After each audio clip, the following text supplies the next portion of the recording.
Jody Garrett. I attend Montrose Estate Primary School and I live in Latas, St. Patrick. Okay, what grade are you in? I'm in grade 2. What can you tell me about climate change? Climate change is when the area around us is changing, so we have to do things to help the environment to stay clean and healthy so that we can stay alive and healthy. Thank you.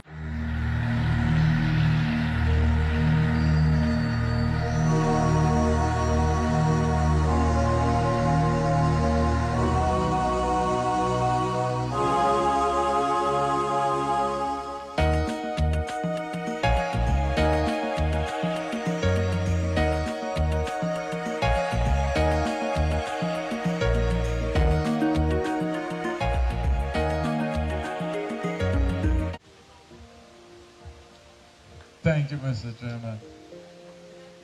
Honorable Pamela Moses, Parliamentary Representative for St. Patrick's East, and also Minister of Education in the Ministry of Education and Human Resources, Mr. Trevor Thompson, Director, Jeff Small Grants Fund, Mr. Steve Maxime, our consultant on climate change, ladies and gentlemen, exhibitors, NGOs, companies, WFM, ladies and gentlemen. I would like to welcome you all to this event. It's an event that was the brainchild of our consultant that was initiated around 8 months ago. My name is Amanda Frederick, right? And I'm a volunteer for Specto, and I'm responsible for the story booth. So we want to start it from the foundation. So the adults part are over here, and this is the children corner, right? So we are here, we're empowering the kids with the knowledge so that as they grow older, they will know how to safely take care of the environment and what they need to do. We use this storytelling to capture their attention, so then we tell them in a fun way how to keep the environment clean and what they should observe when they're out there in the environment. In the beginning, by the 6th morning, the whole creation was given birth. And then God made man and gave him dominion over every living creature on the earth. Tragedy in the garden, we all know it happened. Shamefully banished from Eden, we witnessed the first paradise lost. And since then it's Mother Earth when the pain the cost. That's why I'm begging, Mother Earth is crying. She said to stop the polluting.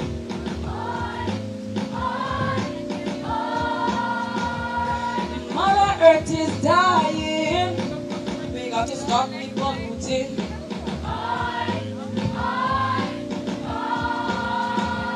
Well, that's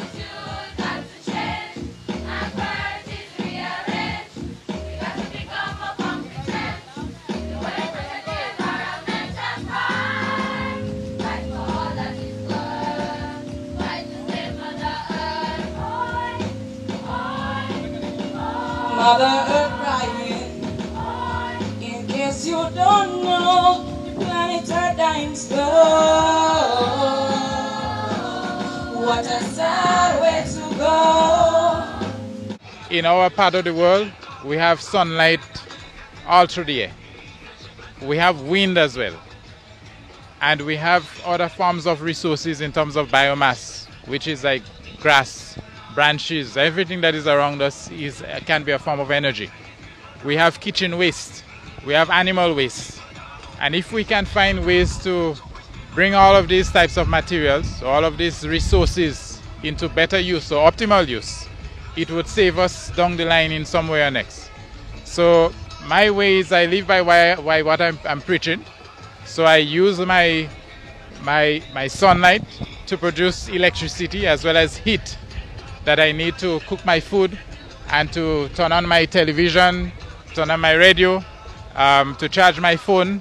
I can use the sunlight, convert that into electricity. So the ordinary person can use the resources that are available all around us and find it very cost effective to do that, because it saves me from paying a bill to somebody else what I can get for free. My name is Evans Green, actually president of the Northeast Farmers Organization, but I'm here today in conjunction with Northeast Farmers Organization and the Rich Reef people. All right, a very creative display here. A very, well, it looks complex, a complex structure here, but just break it down for us as to the importance of this for the environment. Well, what we talk is a climate smart practice agriculture layout. I'm grateful to people like Simone Lewis over at Jeff Small Grants, because they're the ones who are funding it. The Spectre board that bought into the idea when it was first floated to them. And I think the turnout has been significant. I'm expecting it to be a lot better later on this evening.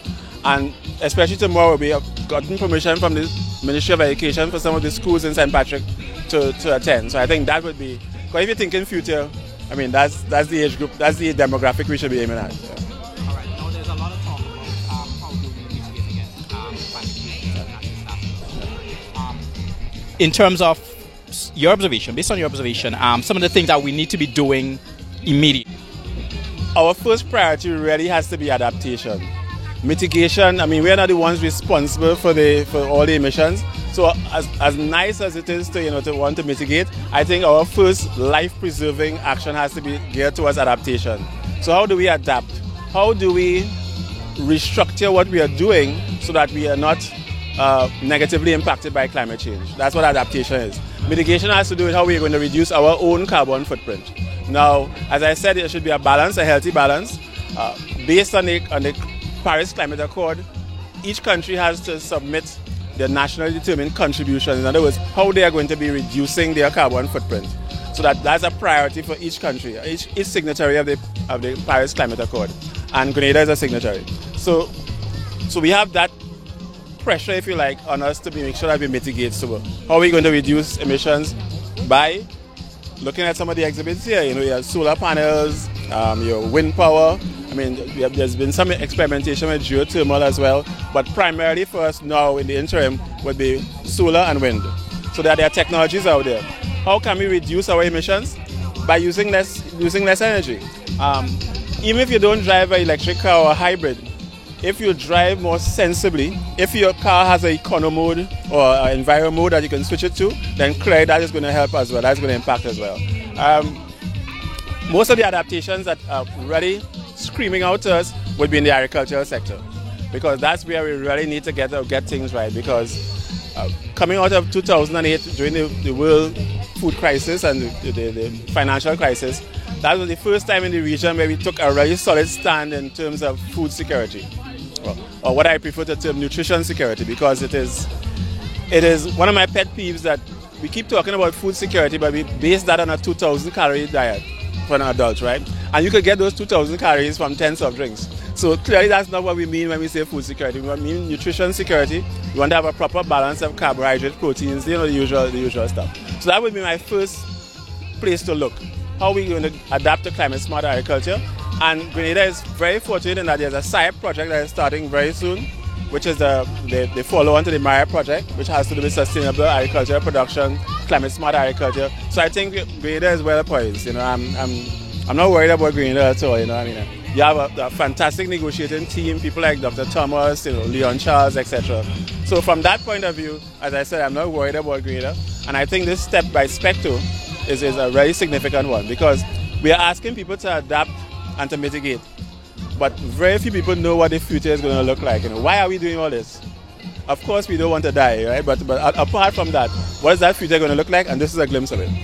We're going to have more climate smart technologies in terms of what we plant, how we cook. I mean, the solar cookers, not that we're going to go back to solar cookers, but we're going to have more energy efficient cookers, more energy efficient biogas digesters, so that your problems at Perseverance now are going to be lessened if you can find ways to go waste energy. And again, Small Grants and Jeff have been pioneering those types of projects. GIZ has been pioneering it as well. So that, as I said, we're in fairly good hands.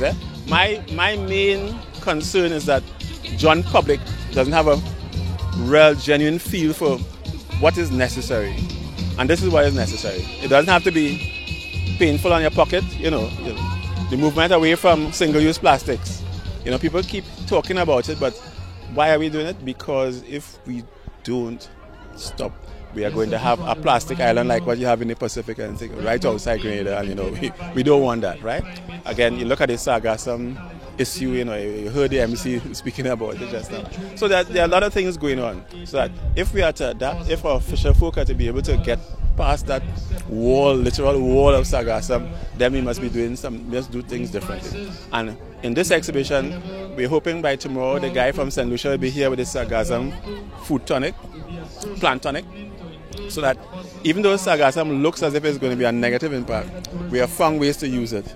So that if that production was taking place in Sobeys and all those other places, we'd be scraping up all that Sargassum and producing a plant food with it. So as I said, there are lots of possibilities out there. So I am very hopeful. So this glimpse into the climate smart future is not a glimpse into the dark, it's a glimpse into the light. Yeah.